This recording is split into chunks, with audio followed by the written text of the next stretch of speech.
I really appreciate the invitation and the opportunity to come here and speak. I know we have a few more people across the other side of the monument for the National Day of Play, but this is the National Day of trying to help sick people get well and save lives, so that's what we're here for. My name is Sean Dunegan. I was with the Drug Enforcement Administration for 13 years. I just left that agency earlier this year. And if you had told me 10 years ago that I would be standing here at a drug legalization rally, I never would have believed you. But it was my experiences in those 13 years working with law enforcement here in this country and also overseas. I did 3 years in Guatemala City and 2 years in Monterrey, Mexico. And I can tell you the drug war is not working any better in Latin America than it's working right here. LEAF is a nonprofit organization comprised primarily of former law enforcement officials, prosecutors, judges, attorneys, elected officials, who have all come to believe that our current approach to the drug war, this prohibition-centric model, has just completely failed, hasn't made anything better, hasn't made anybody safer, hasn't made anybody less sick, and that we need to completely do away with that and move toward a system of regulated legalization. But for today, I'm going to pretty much just stick on marijuana because that's the focus here.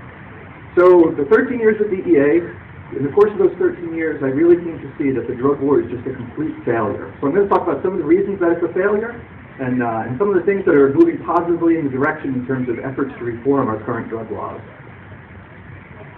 When we think about what we want to accomplish with the war on drugs, right? It's easy to say, okay, these are a few things that would say this is a successful war, this is a war worth fighting. Some of those things would be fewer people dying of overdoses, fewer people suffering from addiction, less violence in our streets, and drugs being less available to kids. And by none of those metrics has this war been the least bit successful. With regard to the kids, the government's own survey that just came out last year, it's called the Monitoring the Future survey, where they asked high school kids about drug use and drug availability in their schools. 85% of kids say that marijuana is readily available in their high school, and 35% say cocaine is readily available.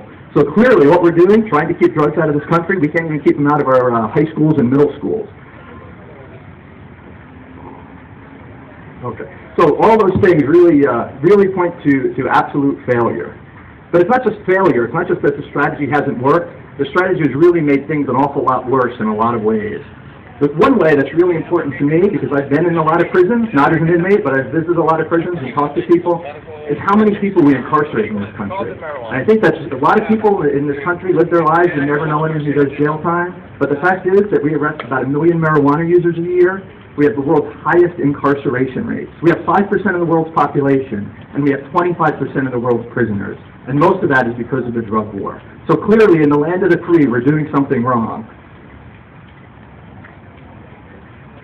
There are about 13 million people that use illegal drugs right now, and there are about 40 million people that have used illegal drugs.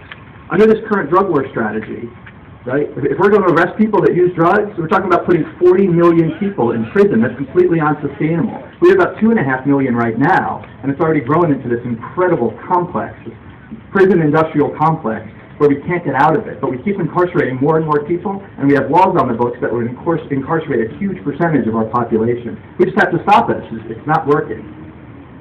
The other negative consequence of the drug war that I think is really important, and I know we're going to have somebody speak a little bit later who went through this, is that it's very difficult for someone who's addicted to hard illegal drugs to get treatment. I was talking to a Florida Circuit Court judge over the summer, and he was telling me that in his circuit, there's one treatment facility where he can send nonviolent first-time drug addicts, and it has a 41-bed, 9-month-long waiting list. And the reason that's the case is that we spend about 60% of our drug war budget trying to keep drugs from coming into the country and locking up people who are using drugs. If we took half of the money that we spend right now and put it into treatment, we would have a treatment bed for everybody right now who's an addict. It's an absolutely inhumane policy. The third, and this is something that's been in the news a lot lately, is how much violence the drug war causes. We've taken a multi-billion-dollar industry and turned it completely over to the hands of violent criminal organizations. And of course, my last few years with DEA, from 2008 to 2010, I was in northern Mexico, and as everybody knows, the situation there has gotten incredibly dangerous and incredibly unstable, to the point that it's really threatening Mexico's civil institutions, and the country is, in our government's own words, at risk of collapse because of the power and corrupting influence that the cartels have in northern Mexico. We have to stop it. And the same thing happened in Prohibition. It was alcohol prohibition that gave us Al Capone. It was alcohol prohibition that gave us Bugsy Siegel.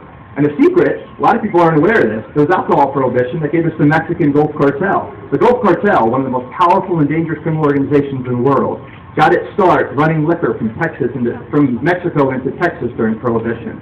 It's the same model that we had under Prohibition. It didn't work then, and it's not working now.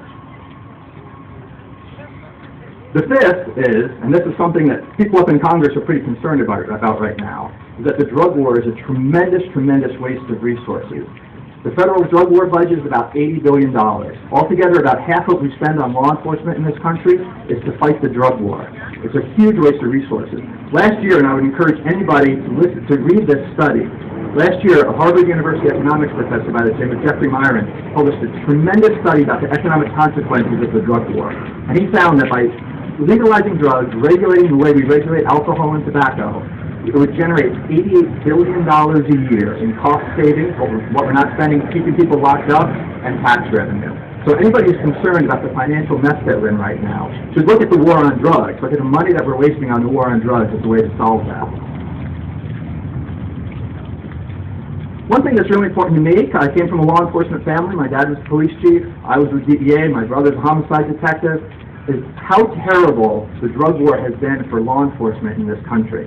And that's why LEAP has 50,000 members and we continue to grow every day. Because every day, more cops on the street come to the realization that, hey, this just ain't working.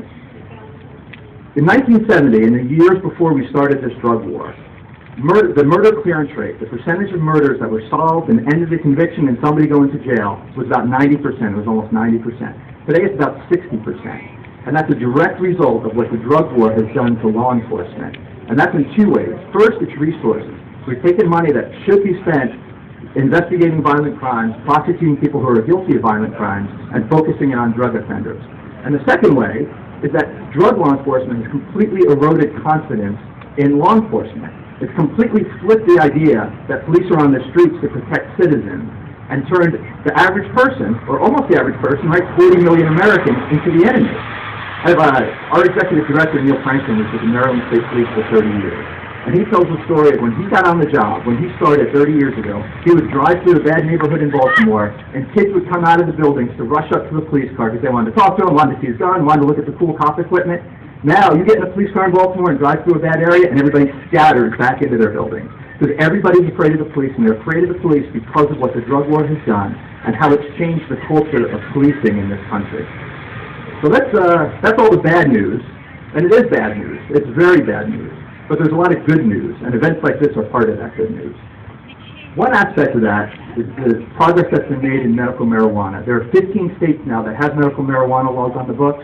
There are about a dozen more that are considering it.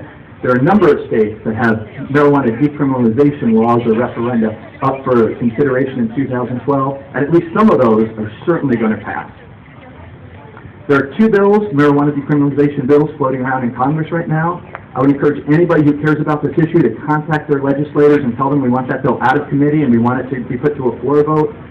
And public perception about this issue has changed dramatically in the last 20 years. Right now, a majority of Americans, about 60% in the last Gallup poll, are in favor of decriminalizing marijuana. Because nobody wants their teenage son or their teenage daughter who makes a stupid mistake and smokes a joint one day to lose their eligibility for federal financial aid, to have to put that on every single job application they file for the rest of their life, and to have that stigma that's attached to marijuana users in this country for no good reason.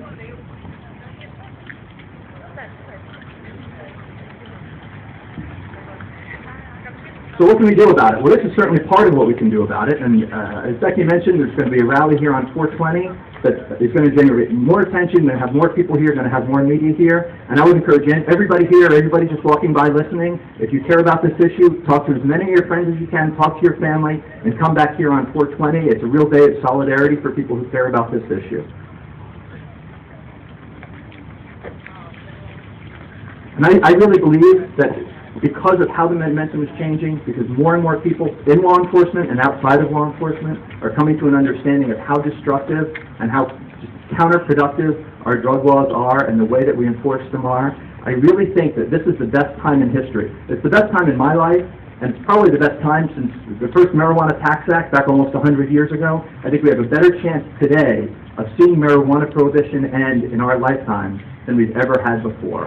It's just a matter of continuing to work at it, continuing to talk to people, continuing to talk to your legislators, partnering with groups like Overthrow the Government, or Overgrow the Government, not overthrow, we'll get the police back, Overgrow the Government, and lead for law enforcement against prohibition and educating yourself about the issue. So that's all I had. Thank you very much, Becky, for the invitation. Yeah. Oh, sorry. I should have timed that around the sandwich. I apologize. Sorry.